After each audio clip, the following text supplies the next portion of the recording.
Travaillez en silence, étudiez, entraînez-vous et disparaissez. C'est une règle de survie dans un monde bruyant. Il existe un schéma que presque personne ne remarque. Celui qui montre le plus est généralement encore en train de se convaincre. Et celui qui évolue le plus est presque toujours en silence. Et la différence entre ces deux chemins est simple, la concentration. Travailler en silence, c'est choisir le résultat plutôt que la reconnaissance. C'est arrêter de gaspiller de l'énergie à essayer de paraître meilleur et utiliser cette énergie pour réellement le devenir.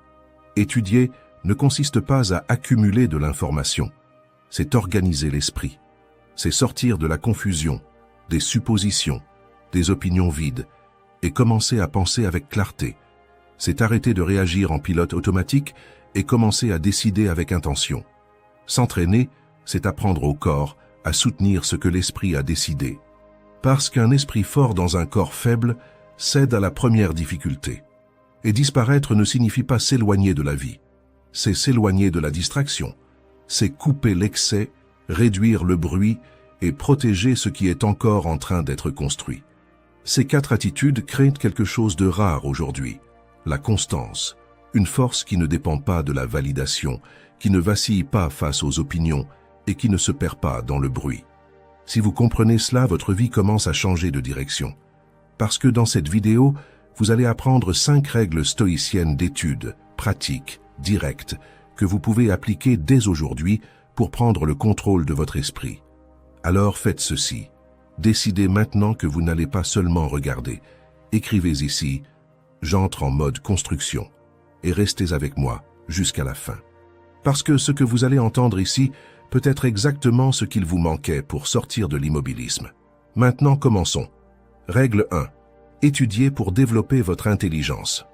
Vous vous êtes déjà arrêté pour penser que si l'on vous enlève tout aujourd'hui, l'argent, le statut, l'apparence, les relations, ce qui reste, c'est ce que vous avez dans l'esprit, ce que vous êtes capable de comprendre, de raisonner, de résoudre. C'est comme se retrouver seul face à un problème réel, sans aide, sans distraction, seulement vous et votre manière de penser. Vous avez quelque chose qui vaut de l'or en vous. Votre cerveau est une décision de vie. Soit vous grandissez de l'intérieur, soit le monde grandit au-dessus de vous. C'est comme entrer dans un combat sans entraînement. Peu importe votre force, vous serez dominé par celui qui a mieux réfléchi avant d'agir. Et ici, je vais être direct. Beaucoup de gens veulent gagner plus, vivre mieux, être respectés, mais ne veulent pas payer le prix de s'asseoir, d'étudier et de réfléchir vraiment. Les stoïciens savaient que le plus grand patrimoine d'un être humain est un esprit entraîné. Sénèque disait que personne n'est pauvre s'il possède la richesse de la pensée. Le monde peut vous trahir, le système peut être injuste, les gens peuvent vous décevoir, mais ce que vous apprenez et assimilez, personne ne peut vous l'enlever. Parce que la connaissance ne prend pas de place à l'extérieur, elle devient une partie de la manière dont vous voyez tout. Mais aujourd'hui, on confond étudier avec consommer du contenu. Vous regardez des vidéos, des extraits, vous sauvegardez des publications, vous écoutez des podcasts, et vous avez l'impression d'apprendre, mais au fond ce n'est que de l'information qui passe, pas de la connaissance qui reste. C'est comme regarder quelqu'un s'entraîner tous les jours et croire que votre corps a changé aussi. Vous avez suivi, mais vous n'avez rien construit. Étudier, c'est autre chose. Étudier, c'est rester avec le contenu jusqu'à ce qu'il vous dérange. C'est lire, noter, questionner, appliquer. Et cela fatigue.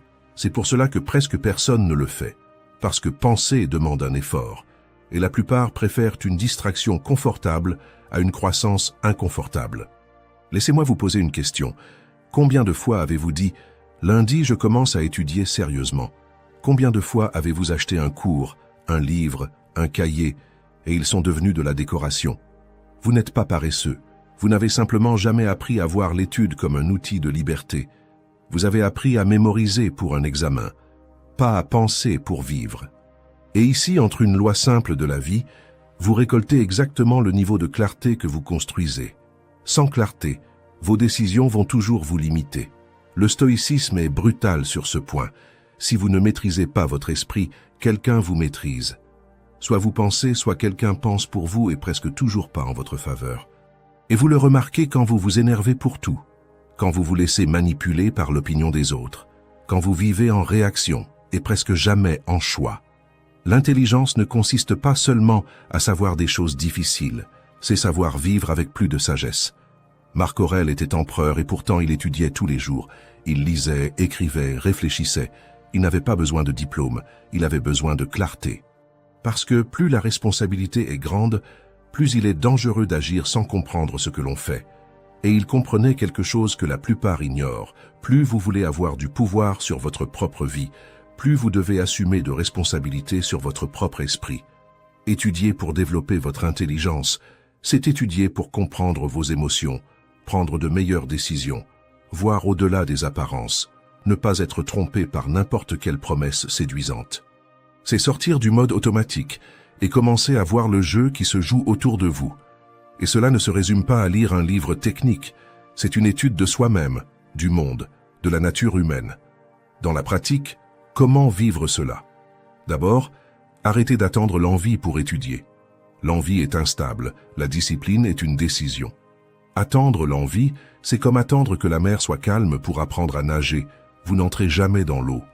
Sénèque disait que le temps que nous gaspillons est le plus grand des vols.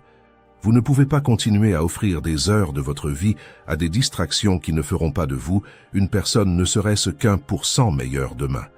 Réservez un moment chaque jour, même court, pour étudier quelque chose qui vous fait réellement grandir. Sans drame, sans excuse. Asseyez-vous et faites-le. Ensuite, choisissez moins de choses et allez plus en profondeur.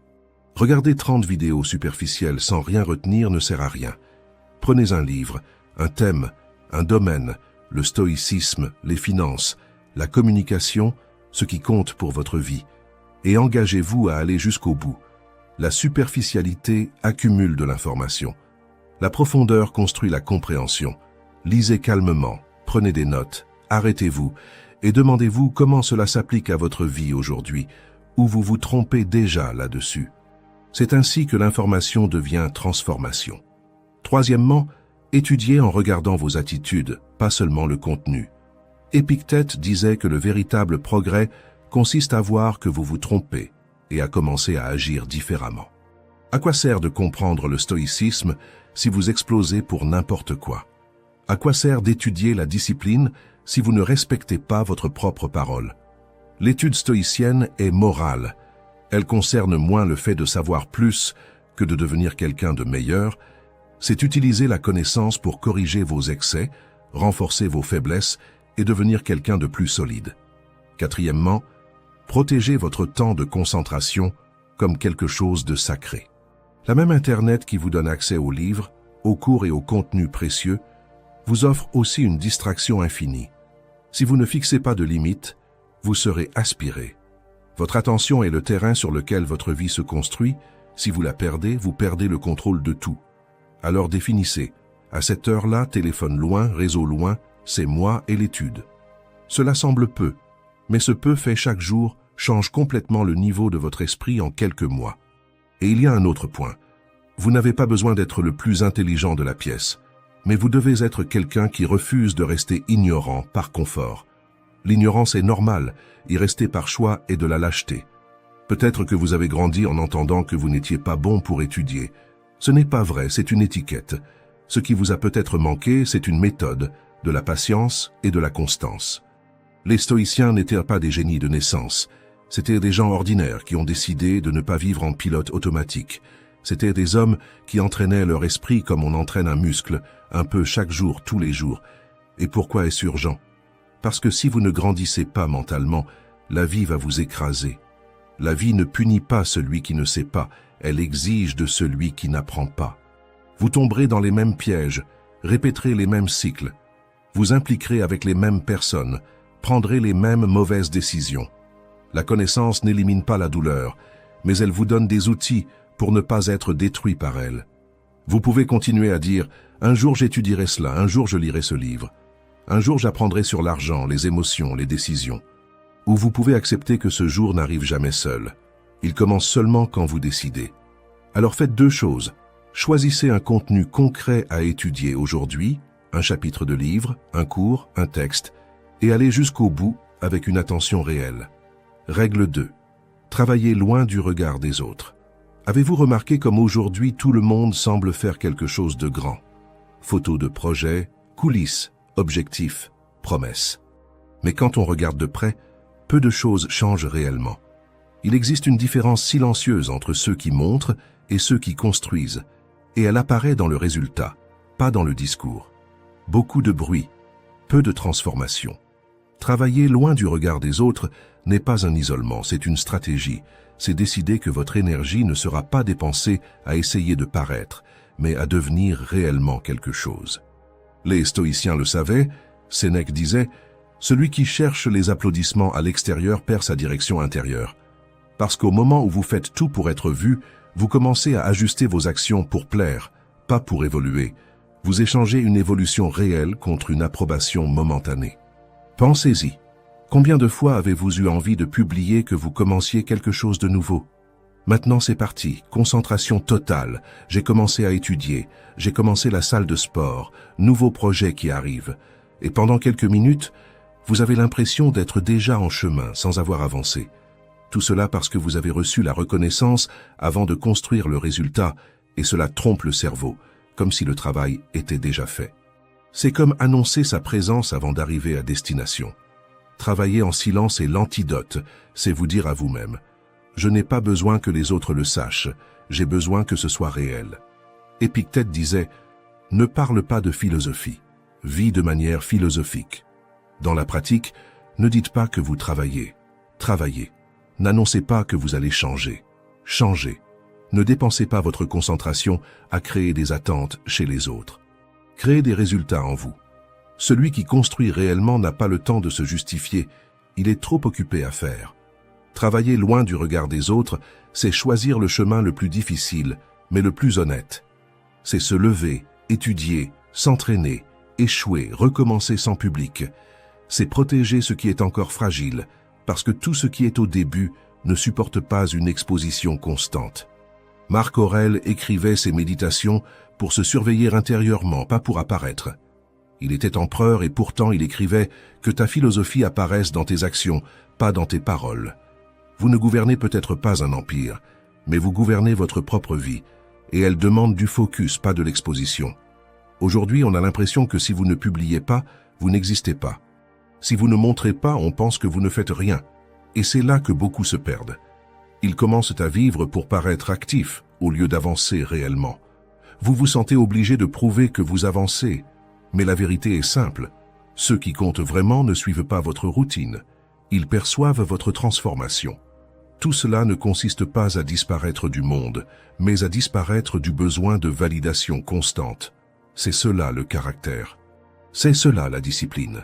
C'est cela la vraie force. Dans la pratique, arrêtez d'annoncer tout ce que vous allez faire. Vous voulez un projet? Commencez. Vous voulez changer de domaine? Étudiez. Vous voulez transformer votre corps? Entraînez-vous sans spectacle. Laissez le résultat interrompre le silence ensuite. Créez un espace sacré de travail invisible pour le monde, que ce soit votre chambre, votre bureau, une bibliothèque. Quand vous y entrez, l'accord est simple. Ici, je ne cherche pas l'approbation, je construis mon évolution. Tout n'a pas besoin de devenir du contenu, certaines choses doivent rester uniquement à vous. Acceptez que personne n'ait besoin de comprendre votre phase de construction. On dira que vous avez disparu, que vous êtes étrange, laissez-les parler. Vous ne construisez pas pour être compris, vous construisez pour ne plus redevenir celui que vous étiez. Maintenant soyez honnête avec vous-même. Vous voulez être la personne du « cette fois c'est la bonne » ou la personne qui agit, construit et revient transformée. Si cela vous a touché, ne l'ignorez pas. Peut-être que vous dépensez trop d'énergie à prouver et pas assez à construire. Peut-être que la paix que vous cherchez se trouve justement dans le fait d'arrêter de vous exposer et de commencer à vous développer en silence. Vous n'êtes pas une annonce, vous êtes un processus. Et le processus n'est pas toujours beau. Il est désordonné, lent, rempli d'essais et d'erreurs. Il ne reçoit pas d'applaudissements immédiats, mais il construit quelque chose que personne ne peut vous enlever. Votre priorité, à partir de maintenant, n'est pas d'apparaître, c'est d'évoluer. Règle 3. Entraînez-vous pour renforcer vos qualités. Vous êtes-vous déjà arrêté pour réfléchir à tout ce qu'il y a de bon en vous? Vous êtes plus fort que vous ne l'imaginez, plus intelligent que vous ne vous en donnez le crédit, plus capable que ce que votre esprit insiste à vous faire croire. Vous avez de vraies qualités, peut-être de la discipline dans certains domaines, de l'empathie, du sens des responsabilités, du courage, de la résilience. Mais une qualité sans entraînement ne tient pas, et c'est là que la plupart des gens se trompent. Quand je dis « entraînez-vous pour renforcer vos qualités », je ne parle pas seulement du corps, de la salle de sport et des muscles. Je parle du caractère, du contrôle émotionnel, du courage, de la concentration, de la constance. Parce que tout ce que vous n'entraînez pas s'affaiblit, et tout ce que vous répétez finit par vous dominer. Si vous n'entraînez pas ce que vous avez de bon, ce que vous avez de mauvais prend le contrôle. Les stoïciens comprenaient cela en profondeur. Marc Aurèle savait qu'il pouvait être juste ou tyrannique, calme ou impulsif, ferme ou faible. La différence ne se trouvait pas dans ce qu'il était, mais dans ce qu'il renforçait chaque jour. La logique est simple. Vous n'êtes pas seulement ce avec quoi vous êtes né, vous êtes ce que vous répétez. Et voici le point qui change tout. Vous êtes déjà en entraînement, même sans vous en rendre compte. Quand vous fuyez des conversations difficiles, vous entraînez la lâcheté. Quand vous remettez tout à plus tard, vous entraînez la procrastination. Quand vous explosez pour n'importe quoi, vous entraînez l'impulsivité. Ce n'est pas que vous êtes ainsi, c'est que vous pratiquez cela tous les jours. Épictète l'a résumé de manière directe. Tout ce qui se renforce par l'exercice. Vous voulez de la patience? Il va falloir pratiquer la patience. Vous voulez de la discipline? Il va falloir tenir vos engagements. Vous voulez du courage? Il va falloir agir même avec la peur. Il n'existe pas de construction intérieure sans répétition extérieure. Si vous entraînez le négatif sans vous en rendre compte, vous pouvez aussi entraîner le meilleur avec intention. Vous avez déjà en vous les graines de beaucoup de choses positives. Peut-être supportez-vous beaucoup en silence. Cela peut être une force si elle est bien orientée. Peut-être avez-vous une facilité à écouter. C'est de l'empathie si elle est bien guidée. Peut-être avez-vous un esprit rapide. C'est de l'intelligence si elle est bien entraînée. Ce qui manque, ce n'est pas la capacité, c'est la direction et la constance. Alors revenons au concret. Entraîner la discipline dans les petites choses ne commence pas par « je vais changer toute ma vie ». Cela commence par quelque chose que vous pouvez maintenir même sans motivation. Je vais étudier 30 minutes par jour. Je vais m'entraîner 3 fois par semaine. Je vais faire mon lit en me levant et surtout, je vais tenir, même sans envie. La discipline ne naît pas de l'enthousiasme, elle naît de l'exécution. Sénèque disait que les grandes transformations commencent par de petites actions répétées. Chaque fois que vous faites ce que vous avez dit que vous feriez, vous renforcez la qualité la plus importante de toutes, être quelqu'un en qui vous pouvez vous-même avoir confiance. Maintenant, entraînez le calme dans les situations simples. Vous ne serez pas solide face aux grands problèmes si vous vous perdez dans les petites irritations. Dans la circulation, dans une file d'attente, dans un message sans réponse, c'est dans ces moments que votre véritable schéma apparaît. Lors de la prochaine irritation, testez ceci. Respirez avant de répondre, comptez jusqu'à 3, demandez-vous, est-ce que cela mérite vraiment ma réaction? Marc Aurèle écrivait « Sois comme le rocher contre lequel les vagues se brisent ». Mais ce rocher ne naît pas prêt. Il se construit à chaque réaction que vous décidez de maîtriser. Maintenant, entraînez le courage à petite dose. Le courage n'est pas l'absence de peur, c'est l'action malgré elle. Vous n'avez pas besoin de commencer par le plus grand défi de votre vie. Commencez par ce que vous évitez déjà aujourd'hui. Dire ce que vous retenez, défendre une idée, vous positionner, tenter quelque chose sans garantie. Chaque acte de courage est une répétition. Et la répétition transforme le comportement en identité. Entraînez votre concentration en coupant l'excès. Vous avez la capacité de vous concentrer. Elle est simplement dispersée. Notifications, vidéos, messages, défilements infinis, votre attention est fragmentée toute la journée et ensuite vous pensez ne pas pouvoir vous concentrer. Le stoïcisme poserait une question directe. Est-ce que cela vous rapproche de la personne que vous voulez devenir? Entraîner la concentration, c'est étudier sans toucher au téléphone, s'entraîner sans tout filmer, travailler sans vérifier les réseaux sociaux toutes les 5 minutes. Ce n'est pas du radicalisme, c'est une direction consciente de votre attention. C'est vous qui décidez où votre esprit reste. Maintenant, entraînez la constance en acceptant l'ennui. Les qualités les plus fortes naissent dans la partie la plus monotone du processus. Ce n'est pas les jours de motivation, ce sont les jours de fatigue. Épictète rappelait « Un athlète ne devient pas athlète en regardant. Il devient athlète en répétant le même mouvement jusqu'à ce que cela devienne naturel. La constance, c'est cela. Étudier quand vous n'en avez pas envie, s'entraîner sans motivation, continuer sans résultat immédiat. C'est à ce moment que vous cessez d'essayer et que vous commencez à devenir. Et il y a un détail important, renforcer vos qualités ne signifie pas devenir une machine froide.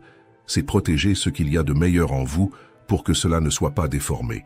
Si vous êtes bon, mais que vous ne vous affirmez pas, vous devenez quelqu'un que les autres exploitent. Si vous êtes responsable, mais que vous ne vous reposez pas, vous devenez quelqu'un d'épuisé. Si vous êtes sensible, mais que vous ne développez pas de fermeté, n'importe quoi vous fait tomber. Une qualité sans équilibre devient une faiblesse déguisée. Entraînez vos qualités, c'est ajuster cela avec conscience. Les stoïciens n'étaient pas des surhumains. C'étaient des personnes ordinaires qui ont compris leurs capacités et ont su les développer. Et vous pouvez faire la même chose. Aujourd'hui, choisissez une qualité que vous voulez renforcer. Discipline, courage, patience, concentration ou fermeté. Ensuite, définissez une action concrète et exécutez-la, sans plan parfait, seulement une action réelle. Parce qu'au moment où vous commencez à entraîner ce qu'il y a de meilleur en vous, vous cessez de dépendre de la chance et vous commencez à construire des résultats. Règle 4. Faites taire le besoin de vous expliquer. La vérité, c'est que vous n'avez pas besoin de vous expliquer autant, mais sans vous en rendre compte, vous vivez comme si vous étiez observé en permanence, comme si chaque décision devait être approuvée avant d'être vécue. Les stoïciens seraient directs sur ce point. Vous essayez de contrôler ce qui n'a jamais été sous votre contrôle, l'interprétation des autres. Et pendant ce temps, vous abandonnez ce qui vous appartient vraiment, vos actions, vos valeurs, vos décisions. Sénèque disait que celui qui cherche à plaire à tout le monde finit par s'éloigner de lui-même, parce que chaque explication excessive porte un message silencieux. Leur opinion pèse plus que ma propre direction. Pensez-y. Vous ne voulez pas aller quelque part, mais vous inventez une longue justification. Vous avez besoin de temps, mais vous vous excusez d'être absent. Vous changez de direction, mais vous sentez que vous devez convaincre tout le monde que ce n'est rien de personnel. Au fond, ce n'est presque jamais de la politesse. C'est de la peur déguisée en gentillesse, peur d'être mal compris, peur de décevoir, peur de perdre l'approbation. Épictète enseignait quelque chose d'essentiel. Vous contrôlez vos choix, mais jamais la manière dont ils seront perçus, et au moment où vous essayez de gérer ce que l'autre va penser, vous entrez dans une prison invisible, la prison de l'explication constante. Voici maintenant un point important de la psychologie. Cela s'appelle le besoin de validation externe, lorsque votre sentiment de sécurité dépend de l'acceptation des autres. Et plus vous alimentez cela, plus vous devenez fragile. Parce que votre paix dépend alors de quelque chose que vous ne pouvez pas garantir.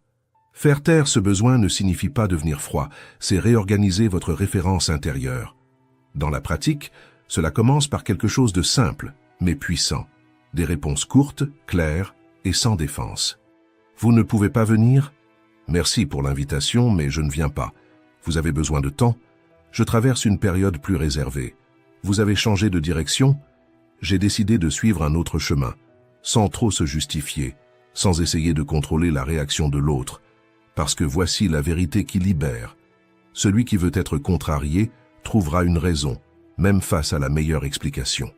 Votre responsabilité n'est pas de plaire, c'est d'être clair et respectueux. Marc Aurèle écrivait « Si c'est juste, fais-le. Si c'est vrai, dis-le. » Il n'existe pas de clause tant que tout le monde approuve. Votre critère ne peut pas être ce que les autres vont penser. Il doit être « Est-ce que cela est aligné avec la personne que je suis en train de devenir ?» Autre point important, vous n'avez pas besoin d'annoncer votre changement. Certaines personnes passent leur temps à dire « J'ai changé, c'est une nouvelle phase. » Mais un changement réel ne se déclare pas. Il se maintient. Les stoïciens vivaient ainsi, leur philosophie apparaissait dans leur comportement, pas dans leur discours. Si vous êtes plus concentré, plus sélectif, plus ferme, cela apparaîtra avec le temps.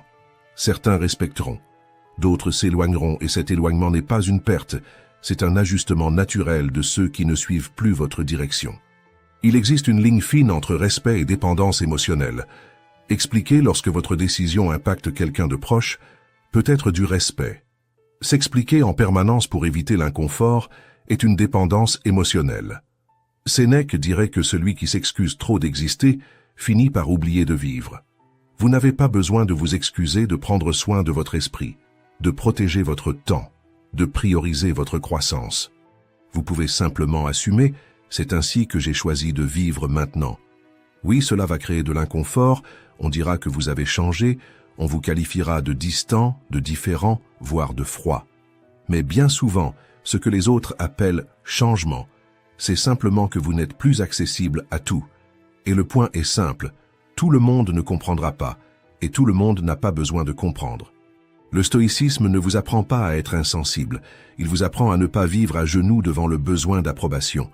Ceux qui sont sincères restent, ceux qui n'aimaient que votre version disponible, pour tout s'éloigneront peut-être. Et ce n'est pas du rejet, c'est un filtre. Au final, faire taire le besoin de vous expliquer, c'est développer une force silencieuse, c'est supporter l'inconfort de ne pas être compris immédiatement. C'est dire non sans en faire un discours. C'est maintenir une décision sans se défendre. C'est faire davantage confiance à votre conscience qu'au récit des autres. Moins vous essayez de contrôler la façon dont vous êtes perçu, plus vous devenez solide dans ce que vous êtes. Règle 5. Disparaissez pour évoluer intérieurement. Disparaître n'est pas une faiblesse. La faiblesse, c'est de continuer à être présent dans tout ce qui vous épuise, juste pour ne pas paraître différent, rester dans les mêmes conversations, dans les mêmes environnements, dans les mêmes cycles qui vous drainent, même en sachant que cela vous éloigne de la personne que vous pourriez devenir. Les stoïciens comprenaient cela avec clarté. Marc Aurèle a écrit « Les hommes cherchent des retraites à la campagne, au bord de la mer, dans les montagnes, mais toi, tu peux te retirer en toi-même. » Autrement dit, le véritable refuge n'est pas un lieu physique, c'est un état de conscience. Il était empereur, entouré de décisions, de pression et de bruit constants, et pourtant, il savait que sans ce retour vers l'intérieur, il perdrait le contrôle de lui-même. Maintenant, regardez votre réalité. Notifications, opinions, comparaisons, exigences, des stimuli en permanence. Votre esprit ne s'arrête pas, et un esprit qui ne s'arrête pas ne parvient pas à s'organiser. Il existe une loi simple ici. Sans espace, il n'y a pas de clarté. Si vous êtes exposé en permanence, en train de réagir en permanence, en train d'absorber en permanence, vous ne pensez pas, vous ne faites que répondre. Et vivre en réagissant n'est pas vivre avec conscience, c'est vivre en pilote automatique. C'est pourquoi disparaître dans ce contexte n'est pas une fuite, c'est une stratégie mentale. C'est reconnaître, dans ces conditions, je ne peux pas évoluer, et décider de créer suffisamment de distance pour vous reconstruire. Parce que, soyons honnêtes, il est presque impossible de s'ajuster pendant que vous êtes constamment observé, sollicité et comparé.